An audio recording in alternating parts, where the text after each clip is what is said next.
are just joining us. You got to hear the rehearsal. Okay, we're going to start one more time because we weren't pressing the record button.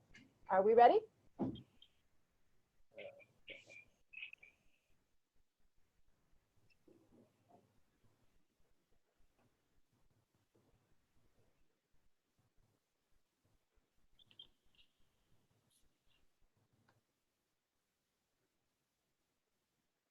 Can't hear you, Betsy. You're muted. Okay. All right. Hello. And my name is Betsy Corcoran. I'm co-founder and CEO of EdSurge. I'd love to welcome all of you to today's webinar, How Social Emotional Learning Really Affects Students, a 360-degree perspective for school leaders.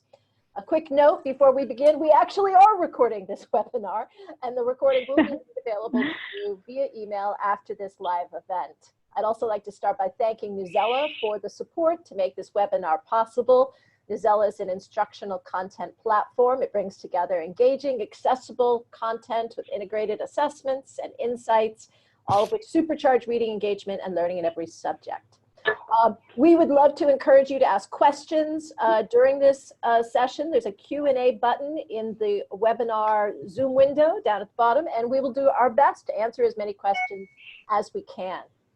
So let's start off by introducing our panelists. We have a fantastic panel today, and I hope that that's really why you're here. Greg Callahan is Senior Director of Culture at Alpha Public Schools. He developed Alpha's personalized leadership training program, which is an integrated SEL program that focuses on hands-on practice, leadership development, and results in a program where students coach, mentor, and lead their peers with adults as facilitators. Greg also coaches school leaders in implementation of positive behavioral supports across the network's elementary, middle, and high school students.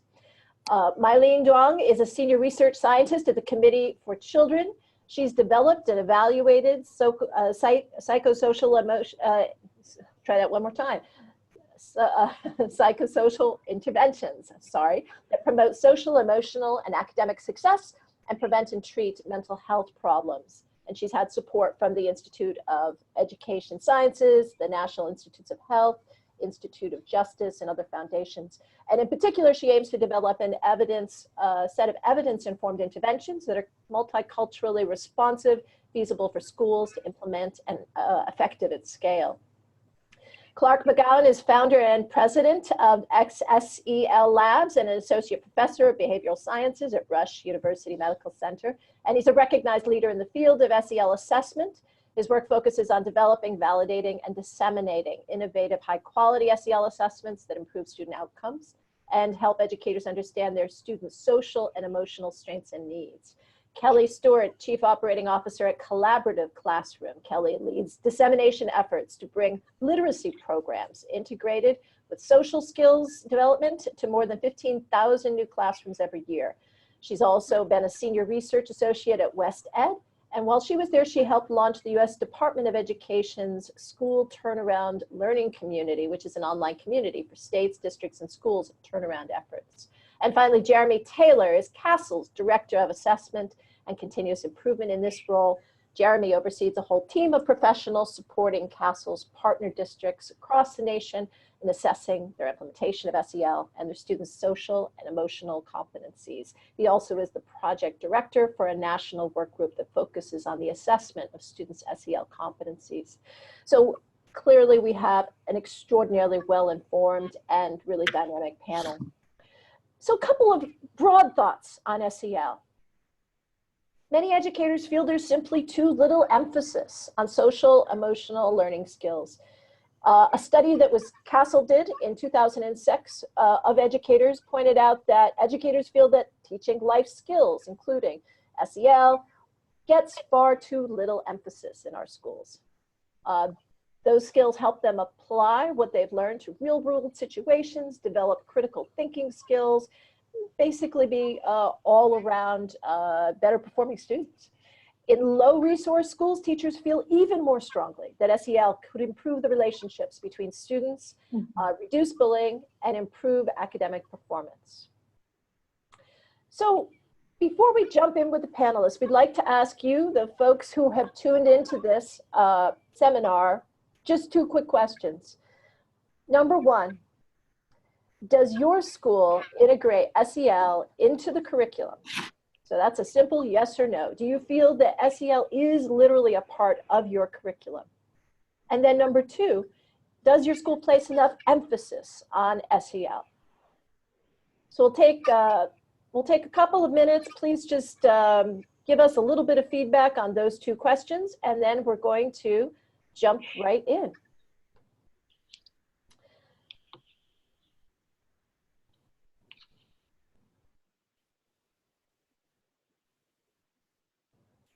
We're going to get the results to that poll in a couple of minutes, but I don't want to waste any time with this amazing panel. So Clark, let me start with you. Let's start with the definition. There are a lot of frameworks for SEL. Would you start us with a core definition and then a thought about what you have been chronicling around the effectiveness of SEL overall? Absolutely. Thanks, Betsy. As you said, there are many different frameworks and lots of different definitions of SEL, and so it can be kind of daunting to know what we're talking about when we're talking about SEL. But I think of social and emotional learning as being made up of skills, thinking skills, behavioral skills, and self-regulatory skills that children need in their to be effective in their interactions, and to create, maintain, and deepen relationships with others. The thing about these skills is that we know that they're really important. They're correlated with all kinds of life outcomes. They're correlated with these life outcomes for kids from all kinds of different backgrounds. We also know that when evidence-based SEL programs are implemented with fidelity and intensity, they tend to improve these outcomes in children from all kinds of different backgrounds as well. The third thing I would just say is that we know how to assess these skills, and that's a growing area of the field, one that we're focused on at Excel Labs. And so I think this is an exciting time to be in the field, and it's a great place to start just to think about what exactly is it. I think it's those skills that you need to succeed in school and life. Great. We're going to come back to a number of those questions, including the questions of assessment. My colleague here tells me he's got the poll ready, so one quick stop, and our poll says, interesting. So we have a split. We've got almost half of the schools of the 400 people who are currently participating in this webinar. We've got about half of them who say their schools are integrating SEL, but interesting that only 22% of you say that the school is placing enough emphasis on SEL. 3/4 are saying not quite enough. So even though there's some integration, it's not quite there yet. Mylene, we know that educators in low resource schools say they have a deep need for SEL, but if that work isn't culturally relevant, is it going to be effective? Is it going to make a difference? What do we know about making SEL work in a culturally relevant way? That's a great question, Betsy, and I think it's one that a lot of us on this panel are struggling with. So I want to get us on the same page by emphasizing something that Clark just said, which is that there's research evidence to suggest that SEL does work across a number of student backgrounds. So what I mean is that there's no research evidence to suggest that SEL as a whole is not culturally responsive. So when we've looked at differences across groups, we generally find that the effect of SEL is similar across racial and ethnic groups, across genders. Now, that's not, in my opinion, that's not incredibly strong evidence that SEL is culturally responsive. And I think most people would agree that there's a lot that we don't know about the impact of SEL on equity. And we certainly hear from teachers and schools that the curriculum that they see, the material that they get from the SEL programs that are available for purchase, they don't represent the kids that they're serving, and they don't represent those kids' needs. So in terms of your question about what can we do to make SEL culturally responsive, so I'm gonna tackle that from a number of different angles. So the first one is, if you're a teacher or an administrator, my advice is to choose a good evidence-based SEL program and adapt it to meet the needs of your schools. And of course, we know that teachers do this all the time, right? They connect things that are being taught to the classroom to the students' life experiences, and they use the students' life experiences as a platform for learning. And the same can be done for SEL, and the same is being done for SEL in real-world schools. We hear, for example, that teachers change the examples that we provide in our curriculum to make it more relevant to their kids. And this may be, this may be across racial and ethnic backgrounds. It may be issues of discrimination. It could be things that are happening in the kids' lives and in the school at that moment. We also see that teachers take the activities that are in the curriculum and they make them more participatory so that they're more engaging for their kids. What I would caution is that you want to make sure that those adaptations are thoughtful and planful. That's a great. So what I would recommend is when you get a program, form a team of people, look through it with an equity lens and ask yourself, how do these concepts manifest in my students' lives? And what we don't want to happen, and what often can easily happen, is, you're in the middle of delivering a lesson, you give a canned example from the curriculum, and it totally bombs because it wasn't relevant to those kids. Yeah. So that's the first thing I would say, is that the program should be planfully and thoughtfully adapted. I think that's such an important point, and it actually is a beautiful segue to Greg. I mean, Greg, that's exactly what you did at Alpha, right? You created you looked at the SEL programs that were available, you asked whether it was appropriate for your school, and you actually came to an answer that said, no, not for my community, and you wound up creating a program to make it very specific to your school and population. Tell us a little bit about, number one, how you got there, and then what were a couple of the elements that you were able to really build into your program? Yeah, so like you're saying, we found that when we were looking at different curriculum, nothing was really representing our students in the way that we needed to. And specifically for Alpha, we're in East San Jose, 90 to 95% free and reduced lunch, about 50% students are English language learners, a lot of first generation Latino and Asian students. So there's not a whole lot of curriculum designed for that. So we ended up building our own. To Mylene's point, I wouldn't necessarily recommend doing that extent, but we did. And so we found ourselves doing a couple different things. The first thing we did is really just starting with the images we were showing our kids. Like that's the first most obvious thing that stood out to us when we're looking at other curriculum. Like the pictures did not look at all like the students we were serving. And just as a starting point, some to the point where it's almost even negatively going the other direction. So that was a starting place. That's actually, that in and of itself was difficult, but beyond that, we really wanted to make sure that we were letting the students use their own language, that it was sounding like their own voices and not sort of these canned responses that just didn't feel right to them. So our program really emphasizes, okay, here's an example of how you could say that. Now, how are you going to make that your own? How would you use that? Like, with another student, your peer, okay, they might think if you say it the way we just shared it, they're not going to respond to that. How would you make it your own? This sort of sticking through sort of the general idea behind it, the strategies behind it. How are you going to actually translate that then to your own language? On top of that, most of our work is around bringing in situations from home, situations in the classroom. The students are bringing their own personal situations and applying it to that, as opposed to us doing a lot of work of like, here's an outside situation that we're going to put on you that you would apply it to, because we don't know how the students need to apply it. They need to figure out for themselves. So we do a lot of emphasis on that, where we do have a few case studies where they're actually based on examples some of our students have shared with us, but really as quickly as possible, we shift it back to the students, reflect back on your own personal situations and apply it in your own language.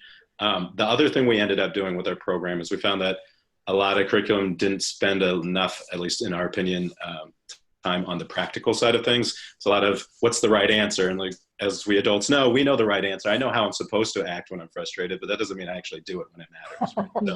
So we ended up merging our program with our PE program to do a lot more team building activities where we actually set up challenges that we know students will fail the first time, to put them in that situation. You're in a group of students, you didn't choose that group, you don't like everyone in your group, and now they're not listening to you, you just failed the challenge. Now what are you really going to do when it gets frustrating and difficult? How are you going to love that. I have to put in a pitch. I've actually taken part in a demo that Greg and his students have done, and it's incredibly effective even when you have adults Yeah, and we do it with our adults as well, which is the last thing I would say is, so with that practical piece, right, their kids are really doing it and acting in situations where they actually are frustrated. And then the last piece is, again, applying it to adults. So at our schools, we make sure that our students, our adults are practicing these skills and actually figuring out, how does it apply to your real life? How's this effective to you? So that when you're working with the kids, it's just a natural extension. You can reflect back, hey, when I was using this skill in my own life, I had this conflict at home or whatever. It's really organic and authentic. So that's the last piece that we found. That's fantastic. A couple of thoughts, including to all the folks who are attending. Number one, we're getting a huge number of people saying, I'd like to see what SEL programs, where do I look for SEL programs? Where can I find them? Where can I even start? So that's a question I want this panel to come back to. I hope that each of you can point to a couple of resources for people on this session that will give them an idea of where to start. Hopefully everybody can now hear us and so forth. If you have very specific questions, don't forget to use the Q&A. We've got both Q&A and chat going at the same time. I'll try to use both, but you can make our lives a little easier by putting questions in the Q&A. Okay, Kelly, we saw from our poll that half the people say, yeah, SEL's kind of integrated into my curriculum. But then at the same time, they said, oh, maybe it isn't actually a focus of our school. You have focused on language arts. You pointed out that SEL can't just be that add-on, something integrated into the curriculum. I guess I'd love to hear you 2 points. One, yeah, absolutely integrated in the curriculum. And then how do we make sure that that other half of people who say, yeah, it's in the curriculum, but it's not really a part of what we're doing, how do you address that? Sure, thank you. It's great going third because I can pick up other things that earlier panelists said, so thank you. Yeah, so I think, we do think about it as putting SEL into the main dish, which for kindergarten through 6th grade classrooms is literacy. It's the biggest chunk of the day. It's where teachers spend the bulk of their time. So integrating these SEL skills into the literacy every day, we see really maximizes the impact and the effect that kids can have. And kind of picking up on one of Clark's earlier themes, the power of relationships and deepening those relationships is really possible through literacy as kids are learning to read and write. So we're very mindful of building that into the lesson. In terms of helping, teachers that are brand new to this, I would just have them think about lessons they're getting ready to teach and how they might think about what are the SEL skills kids would need to be successful in that lesson and plan for that, have some discussion about, what those skills are, have some reflection time on it, that as that muscle gets built every single day of that integration, they'll see a big difference over time. But that is why, we really see it needs to be part of the main dish and integrated into the literacy, the math, the social studies, the science, if it's really going to take hold for folks. That's fantastic. And you've raised a couple of other points that we're going to come right back to, but I do want to get Jeremy into this part of the conversation as well. Jeremy, let's talk briefly about the assessment of SEL.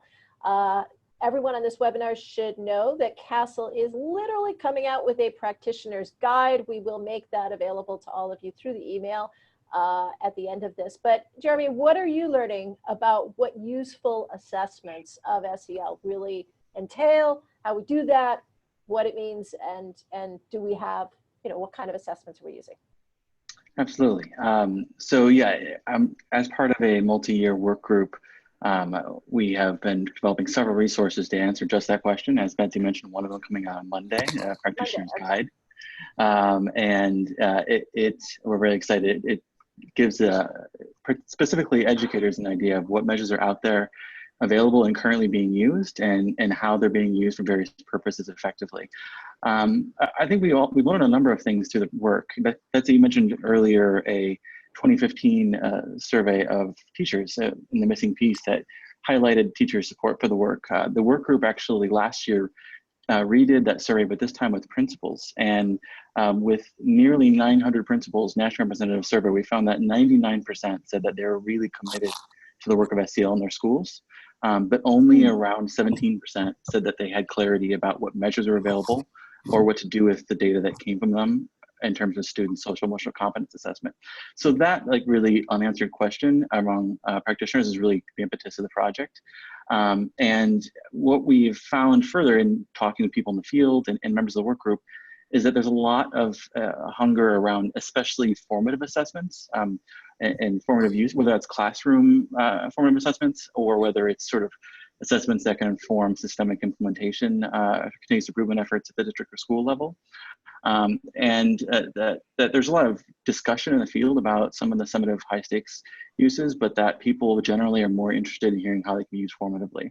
And one of the key things I think about that is going back to the program, right? Is thinking about how alignment needs to happen to have assessments that can be used formatively in an effective way, which means you have to select an assessment that is targeting competencies that are the same as those that the program you've selected is also fostering or targeting, and that you have professional development or training systems that are developing practices among your staff to target those as well.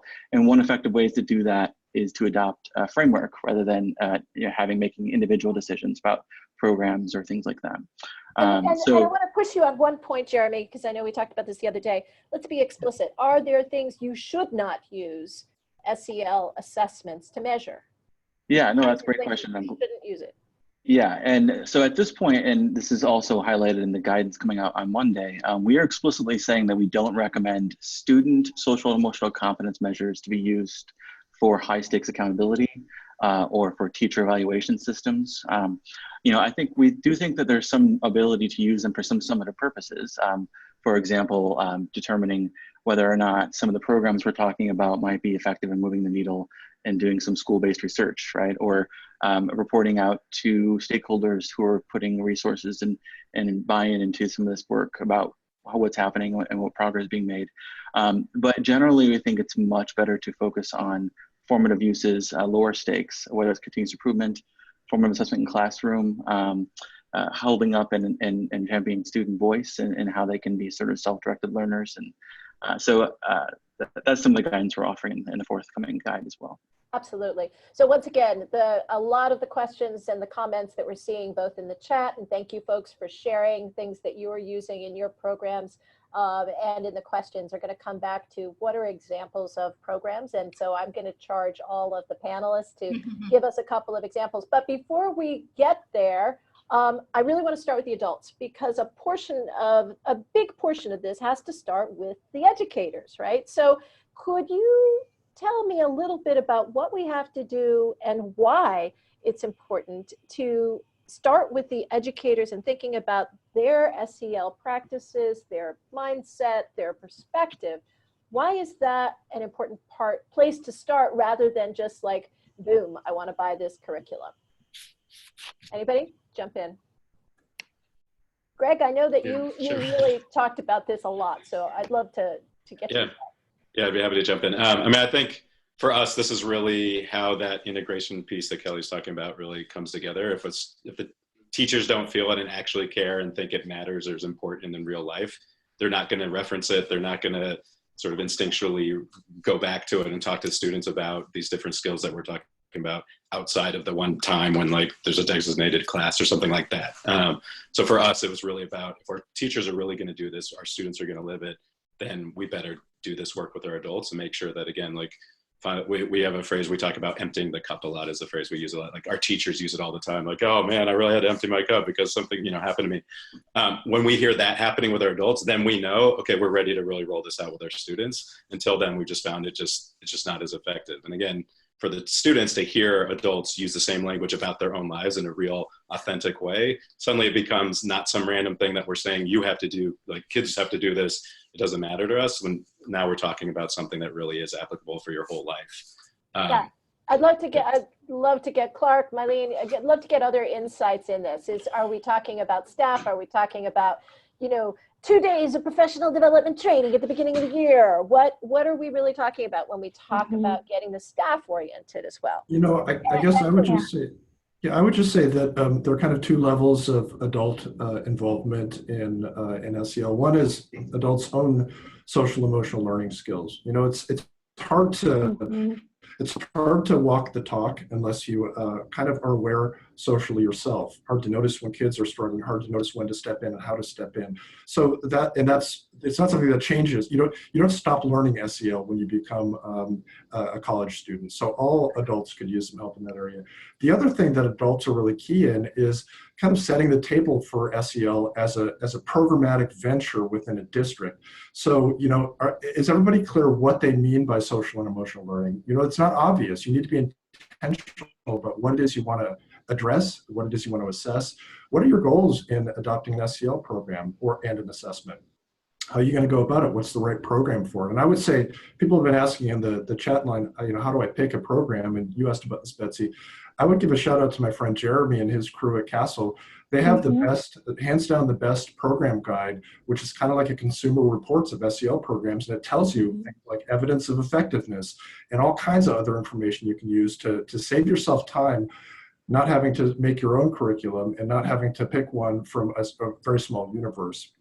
So those are some of the things I think adult SEL skills are important, and adult involvement in the planning and selection process, both for SEL programs and for SEL assessments.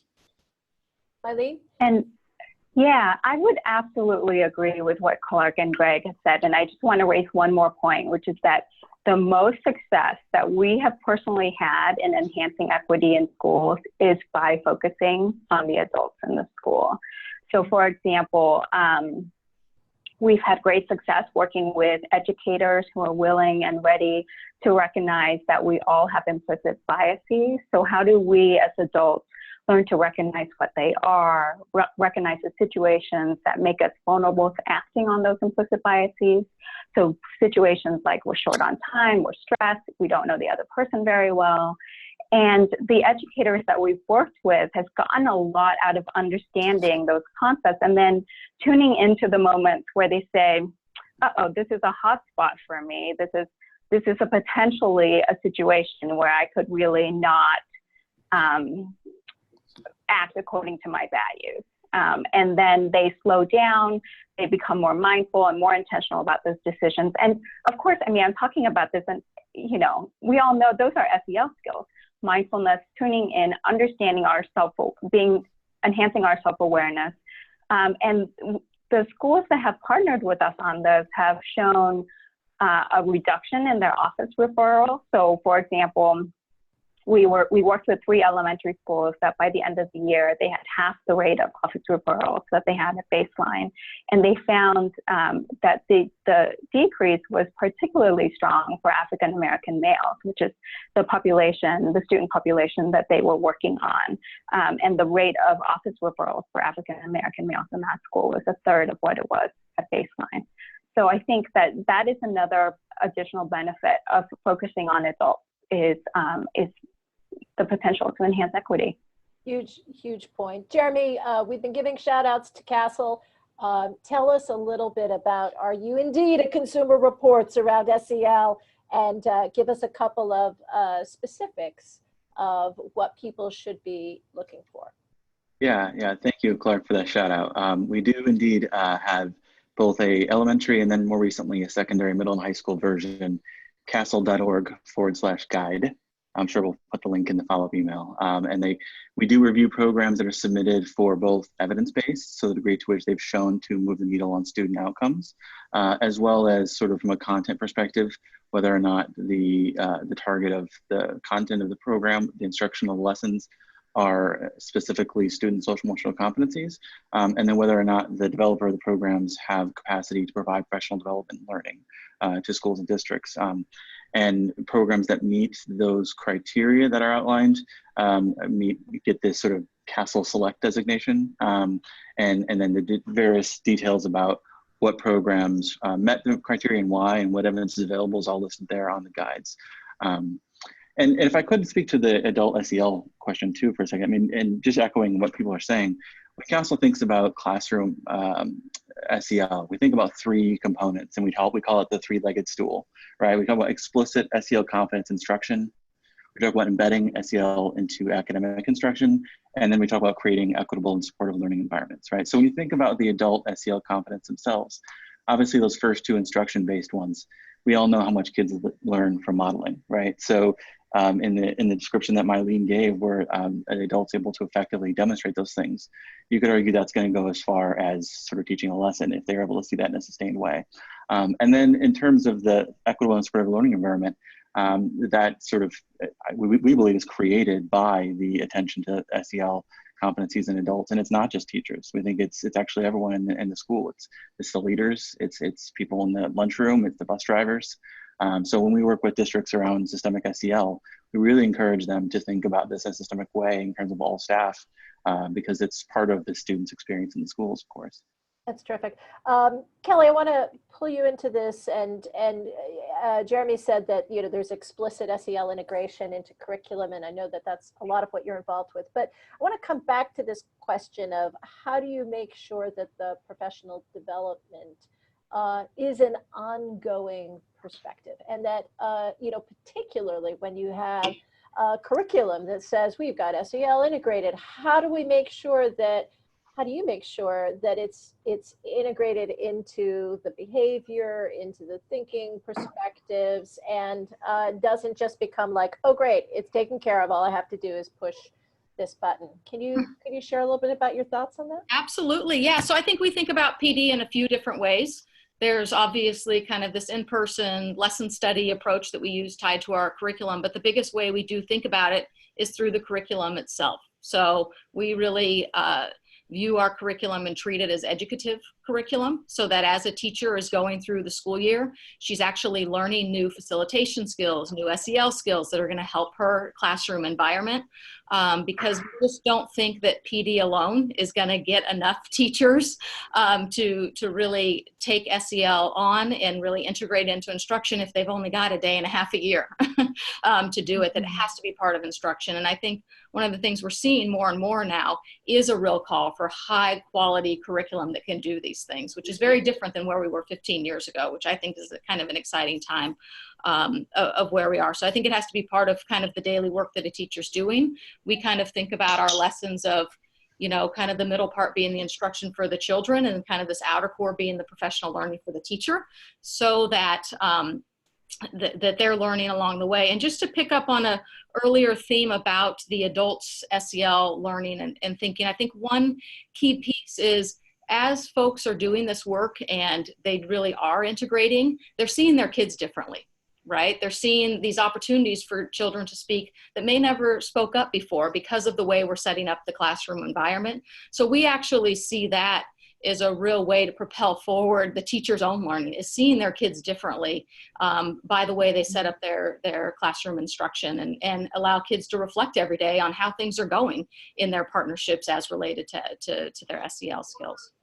So I want to go to a couple of questions. Begattens, thank you for your question, raised a really good one, which is that a lot of this SEL talk does involve, oh, we're going to have, better relationships, or we're going to have better behavior. Sometimes it winds up seeming like it's a behavior modification program. How do we guard against that? How do we make sure that we're not just saying, oh, well, do this and you'll have better behaved kids, and that somehow that becomes the standard? Greg, you're nodding, so I'm guessing that this is a conversation you've had.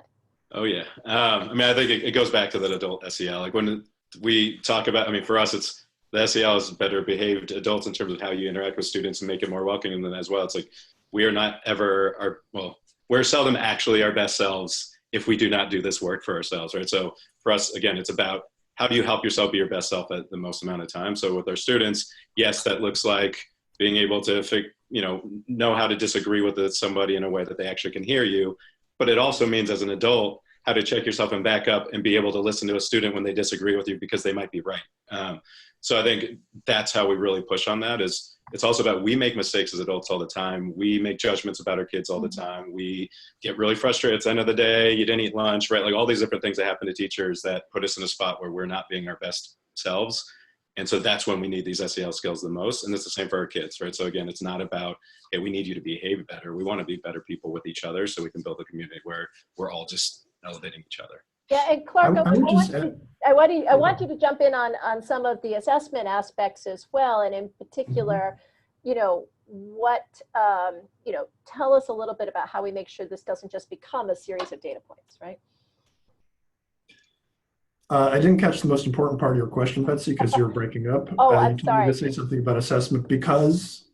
Because actually, Ms. Smith, I think here in our, and also Michelle Slack in our questions section have asked two questions about the assessment. One is a very specific question, which is, are we assessing people in groups or individually? But more broadly, how do we protect SEL and make sure that it doesn't just become a series of data points and that we're not just saying, oh, we're getting the right data, that's it.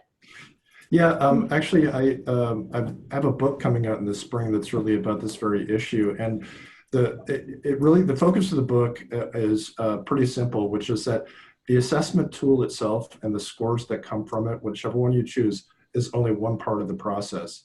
I think as a community, and this is there's an analog to selecting programs. Again, one has to be really mindful of what is it that you want to assess? What are your goals for assessing it?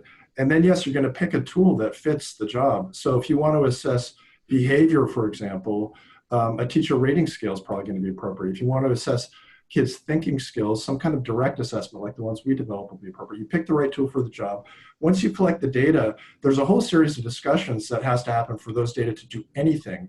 And it should be about saying, what did we learn about our students' strengths and needs? What did we learn that teaches us what we can do to build on those strengths and address those needs? And you're probably going to come out of those discussions, if you're doing it right, with as many questions and hypotheses as answers. A data point does not answer definitively who a child is. It just gives you information that you can use to tune instruction. Great point.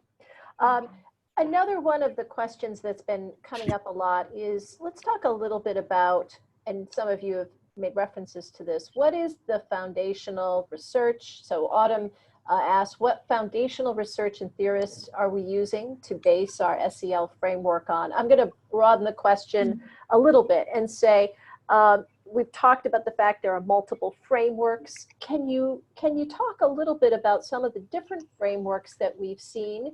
And then perhaps also about what are the key questions practitioners should ask themselves to make a choice about, well, this framework is really what I'm interested in, or that framework is going to be better for our community. Jeremy, you're nodding, or whomever. Yep. Yeah, can I just, Jeremy, I know you're going to answer this more coherently than I, but let me just kick us off and say that we could go down the rabbit hole because there are so many frameworks out there. So one has to be a little cautious.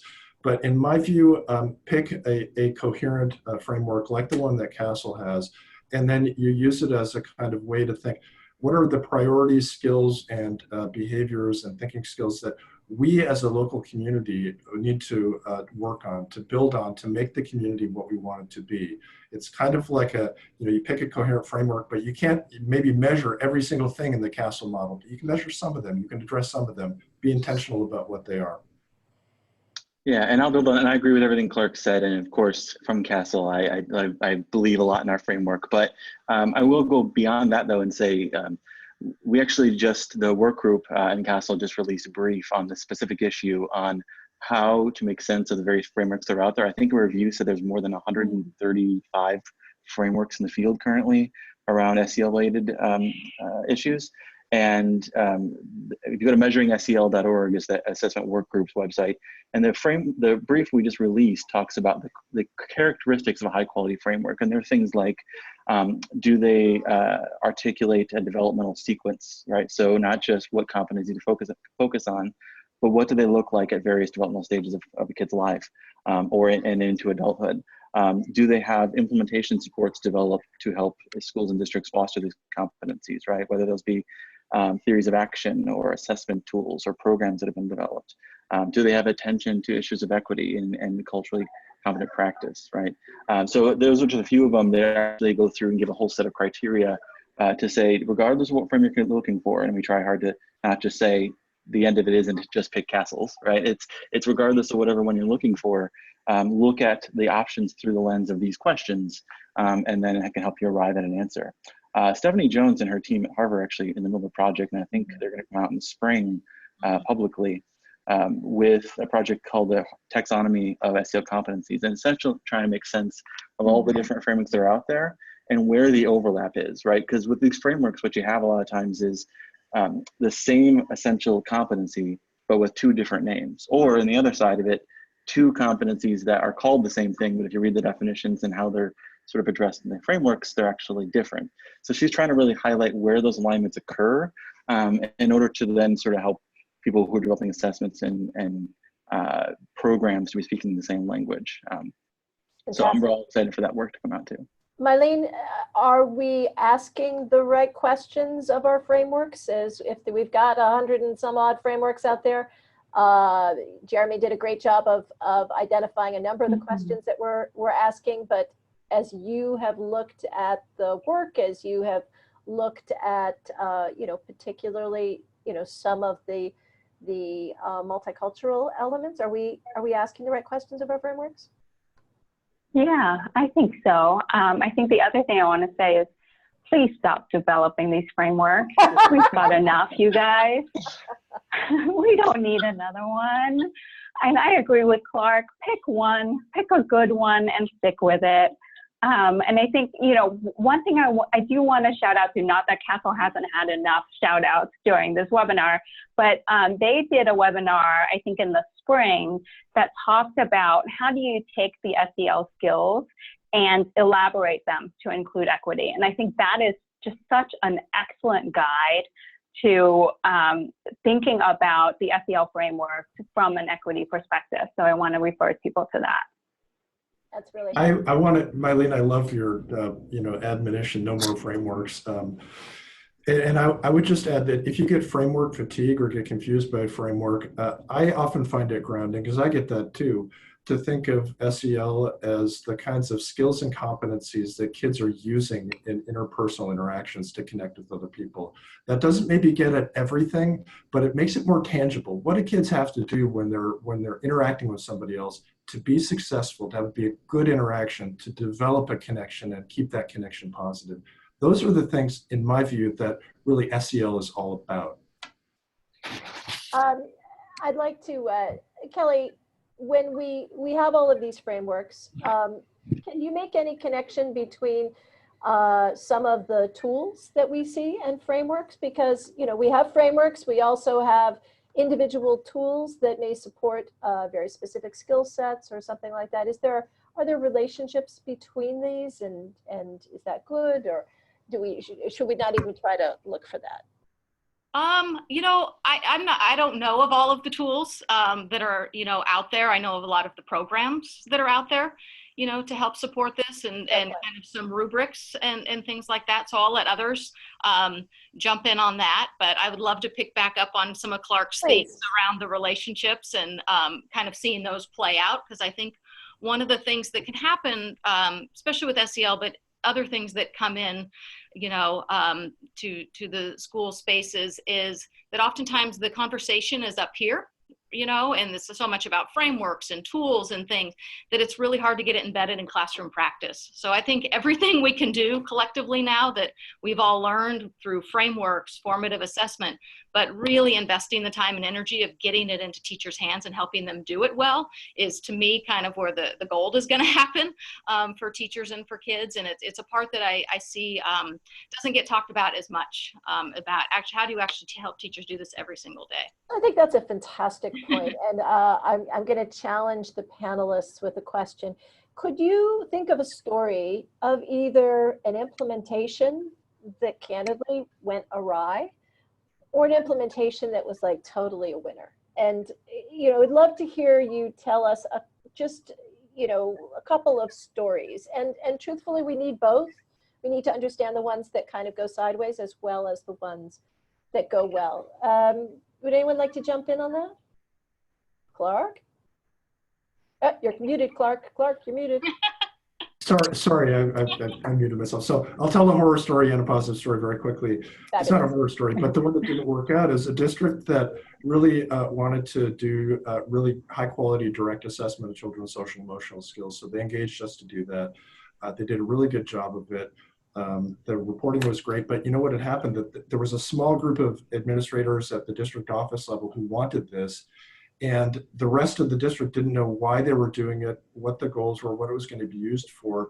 And so it just ended up kind of falling apart because there wasn't a kind of process of community engagement and decision making that would have made this high impact assessment. That's part of the reason I'm writing the book. Now, the other side of the story is that there are a bunch of districts we've worked with who, from the very beginning, from the top level of the superintendent on down, they've communicated, here's what we're going to assess. Here's why we're going to assess it. Here's how we're going to assess it. Here's what we're going to do with the assessment data. Early, often communication and consensus. And they've been doing this for years to good effect. So I really think again, this is just about assessment, but it's true for programs too. I really feel as though there's an engagement process from leadership to the building level that has to happen for assessment and programs to stand a reasonable chance of taking root. Oh, that's fantastic. I love that idea that again, it starts, you have to have that very senior level and very consistent and very constant sort of communication, dialogue, belief. Anybody else have either a horror story or a success story?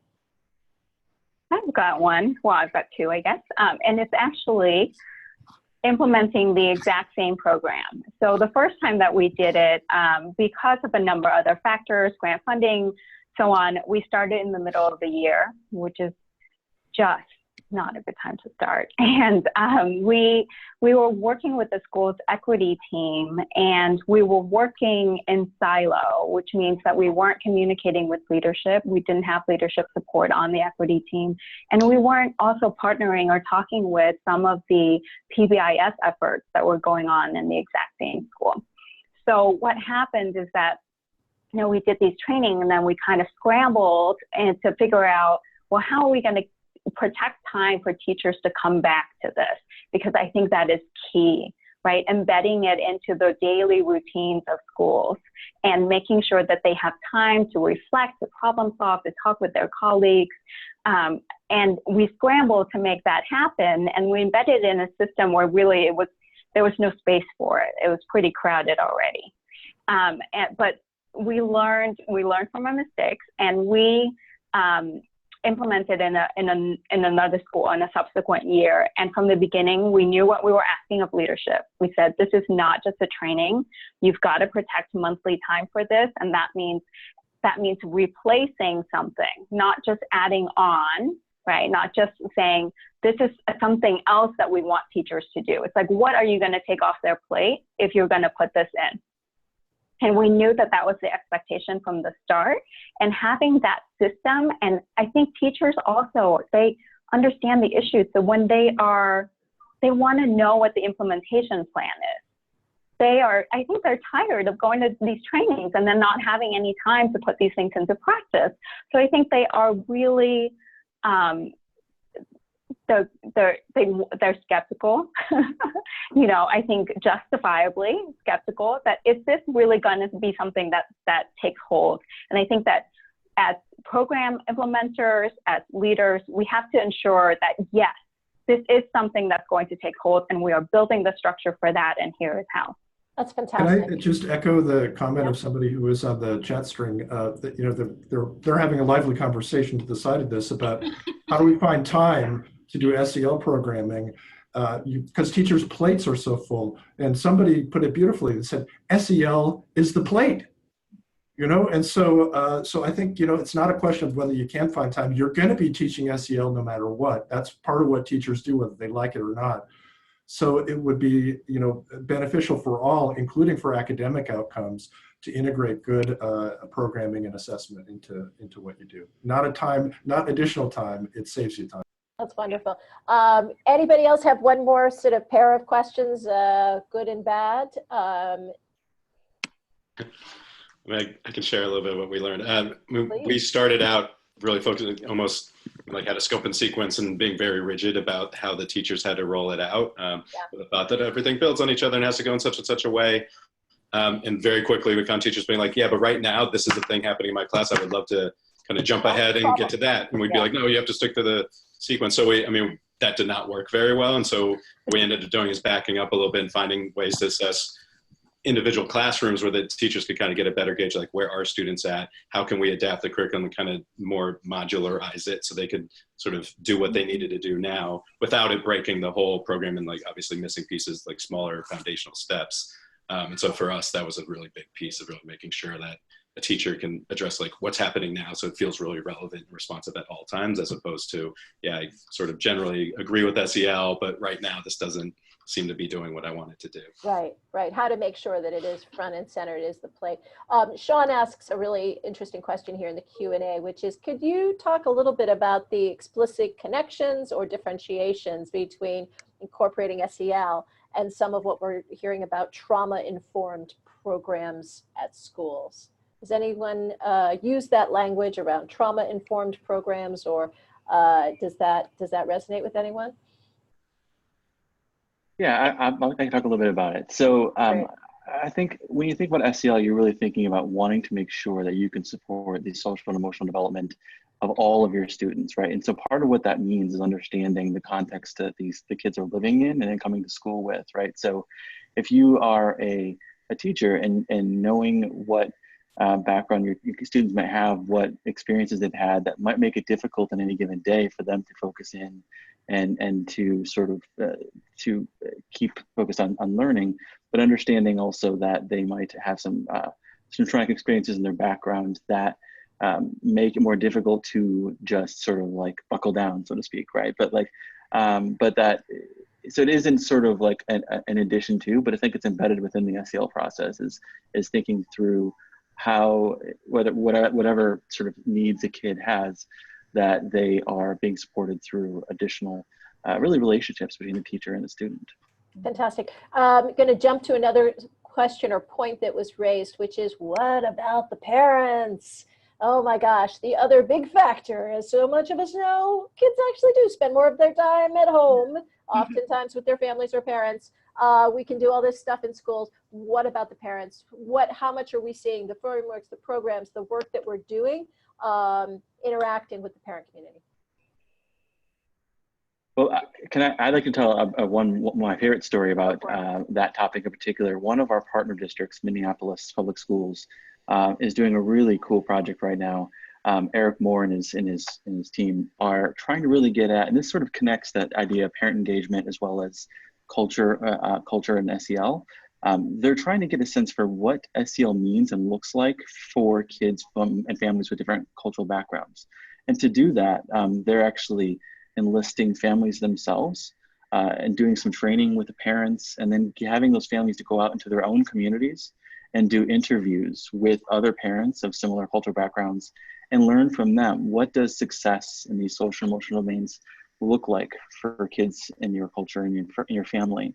Because I think, and this also relates to Myleen's point about equity elaborations in SEL, which is the picture of success, can't be monolithic, right? It has to be sort of contextualized into these cultural lenses. And so understanding what success looks like for students of all these backgrounds and what it feels like to families, I think is a critical part of it. And in doing so, you're then of course obtaining buy-in and sort of like getting engagement with families themselves in the process. So you're also heading off a bunch of concerns about like, why are you doing this with our kids? And what are you trying to do? And what's your intentions? Because it's hard to seem nefarious if they're involved every step along the way, right? Right, absolutely. We're going to wind up, we are going to sadly run out of time. So what I'd love to do is go through each of the panelists and give you one opportunity to remind us of the key point that you hope people will take home with you. And then I am going to challenge you, if you have any additional framework or resource that you suggest people look at. Castle, we got it. If there's anything else, feel free to mention it here. And Kelly, can we start with you? Sure, absolutely. So I think my parting kind of gift or words would be really to think about lesson planning. So I know we have a lot of teachers on here. We've got a lot of administrators on here. And one of my favorite professional books is My Colleagues and Peter Brunn's. And there's a really helpful guide in there that I actually wrote an article for EdSurge this summer. I linked to it. It's freely available.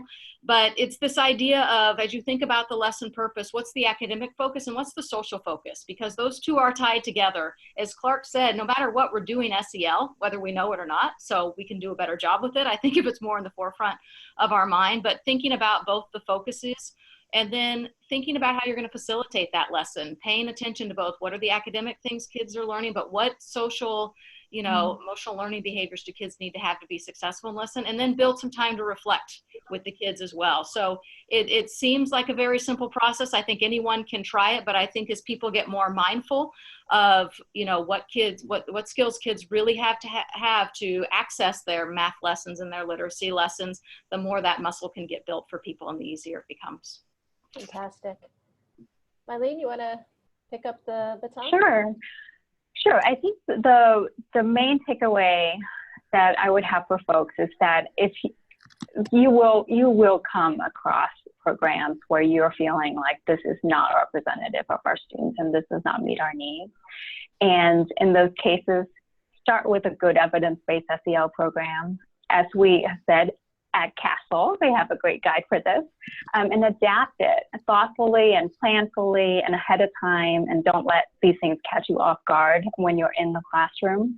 And I just want to say that we know that the onus is also on us as researchers and program developers, and that we're thinking about this too. I'm not trying to pass the baton to you. Like, we as program developers also need to take a hard look at ourselves and our programs and our organizations through an equity lens, so that we can make sure that these principles are infused through the programs that we put out there. Fantastic. Gentlemen? Sure. So my takeaways are SEL matters. SEL can be taught. And we haven't talked as much about assessment, but I would say assessment is actually a really important piece of the puzzle to understand your students' strengths and needs and use your program and interventions in a smart way to build on strengths and address needs. I would say in terms of assessment, we're getting to a place where we can do better than simply self-report for understanding student skills. For example, we create direct assessments of student social emotional skills, which I think really gets a little bit more deeply at what the programs are trying to teach. So in addition to looking at evidence of effectiveness of your programs, look at evidence of the psychometric merit, the measurement quality of the tools that you're thinking about for SEL assessment. The Castle Guide will help with that. Fantastic. Greg? Yeah, I mean, I'd just kind of repeat some things, but for us, definitely the adult SEL is really important. It's all about that integration piece that Kelly's been talking about. It's not integrated across the day.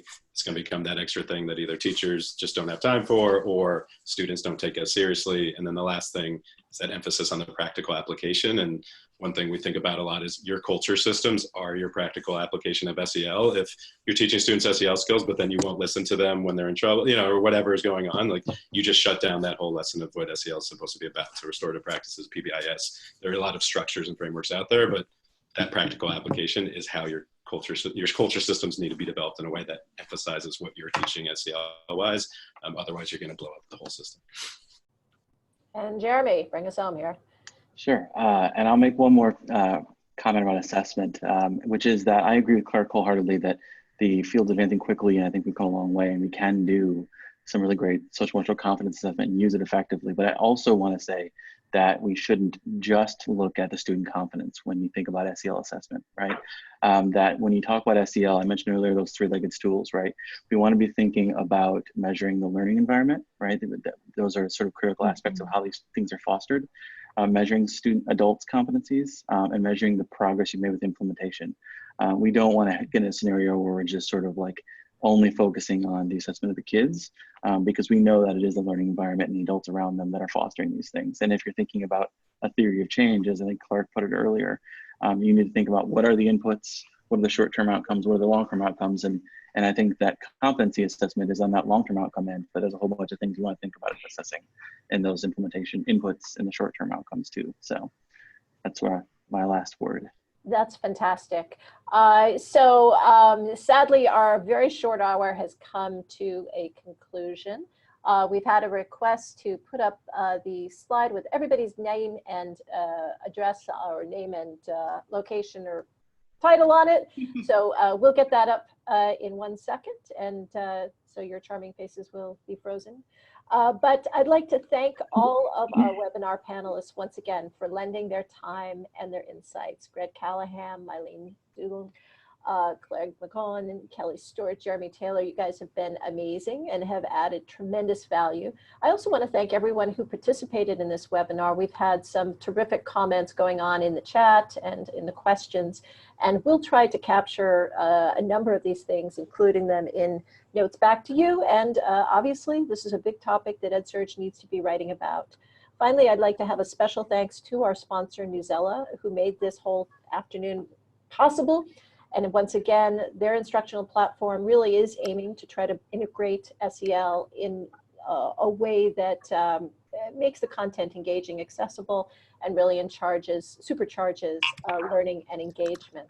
Again, my name is Betsy Corcoran. I run EdSurge. We write about all of these issues and about why we're learning and the tools that we can use to help support it. Thank you so much, everyone, for participating, and have a wonderful rest of your day. Thank you. Thank you. Thank you. Thank you all. Thanks.